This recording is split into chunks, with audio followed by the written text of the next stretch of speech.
Hey Lindsay, I just wanted to touch base with you because I'm really excited that we're both going to Disney World.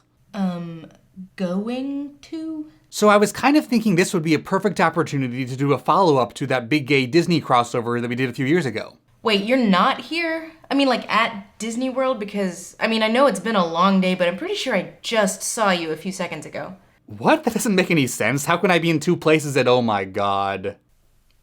I am attracted to girls!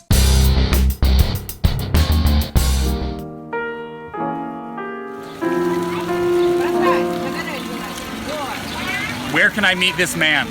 Wow, this is just like I imagined it would be. A fantastical world of heterosexual exceptionalism. And rides! Have you been in this room the whole time? How did I not see you? Haven't you ever watched a Disney movie? Straight people are magic. The basic theory of heteronormativity is that straight people are treated as normal and natural, and anyone who isn't heterosexual falls into the category of other.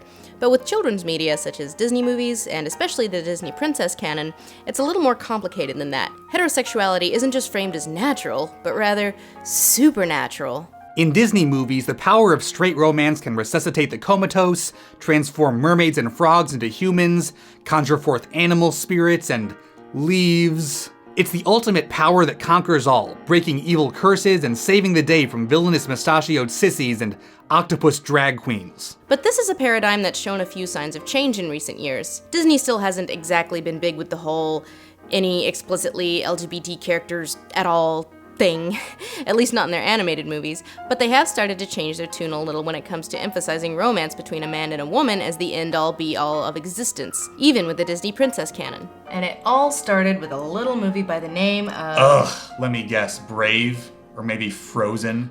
We get it already. Merida doesn't have a love interest and instead becomes closer to her mother. Anna learns not to rush into marriage with someone she just met, and that finding a boyfriend isn't as important to her as her love for her sister. Female empowerment, focus on familial love as opposed to romantic love, criticism of the concept of love at first sight, blah blah blah.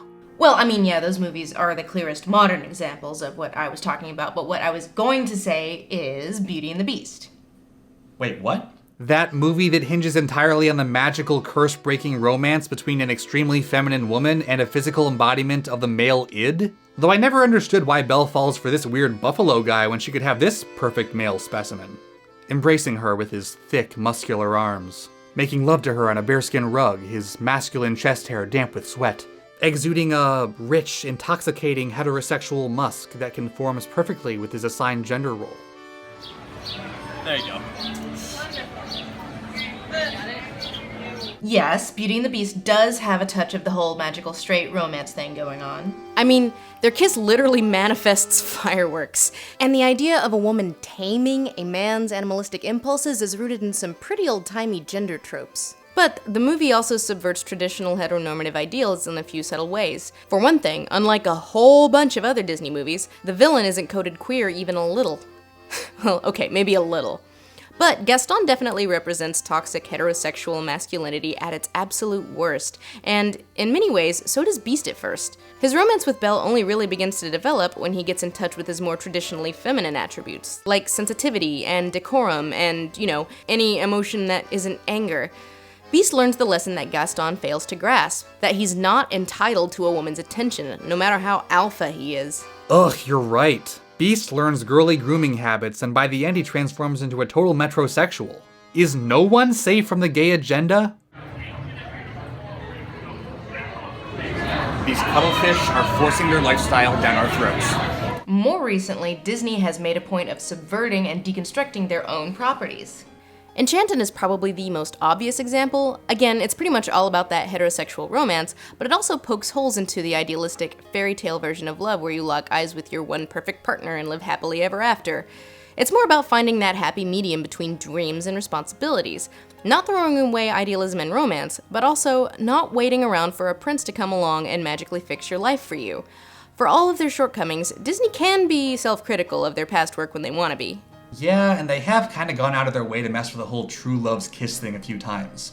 The cool thing to do now is subvert the concept of true love conquers all so that it's based more on a familial bond, typically a maternal one. The first season of Once Upon a Time did it with Henry and his mom, Frozen did it with Anna and her sister, Maleficent did it with Aurora and her magical goth fairy mom. Once Upon a Time even recently featured a full-on same-gender romance, complete with a curse-breaking kiss between two female characters. And just look at a more recent Disney feature, like Zootopia, which deals in part with the relationship between a female rabbit and a male fox. It would have been easy enough to throw in an interspecies romantic subplot here, but instead it focuses more on the characters becoming aware of systemic prejudice and the indirect ways in which it harms people. Animals. You know what I mean. It's easily the most overtly political movie Disney's ever made, and the central relationship is no less significant for being purely platonic. Though I guess maybe you could chalk that up to animals being less sexualized than humans. Okay, never mind.